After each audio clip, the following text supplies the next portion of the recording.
आता ही मिठाई खाण्यासाठी एवढं दूर कशाला जायचं, घरीच बनवायची. खूप सोपी पद्धत आहे ही मिठाई बनवायची. त्यासाठी कपड्यामध्ये दही बांधून ठेवा. कमीत कमी 5 तास तरी लागेल चक्का तयार होण्यासाठी. साखर कॅरमल करून घ्यायची. इथपर्यंत सुरेख कलर येईपर्यंत साखर कॅरमल करायची आहे. त्यामध्ये पाऊण लिटर घट्ट असं दूध टाकून घ्यायचं. गोडीनुसार त्यामध्ये साखर घालायची. छान असं दूध घोटून घ्यायचं आहे. घोटल्यानंतर थोडं थंड होऊ द्यायचं. तोपर्यंत चक्काही तयार आहे. चक्क्याला छान फेटून घ्यायचं आहे.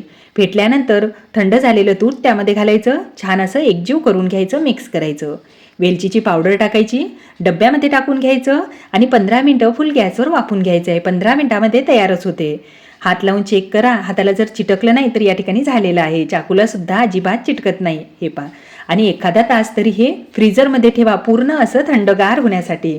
त्यानंतर हव्या त्या आकाराने याला कट करून घ्या. तुम्हाला जसं सजवायचं ना तसं सजवू शकता. हे पहा, खाण्यासाठी तयार आहे ही बंगालची प्रसिद्ध मिठाई भाप्पादोई. आणि चवीला म्हणसाल तर खरंच एक नंबर लागते. आता मी तर सुरुवातीलाच बनवली, पण माझी बनवायची पद्धत तुम्हाला आवडली की नाही कमेंट्स करायला विसरू नका.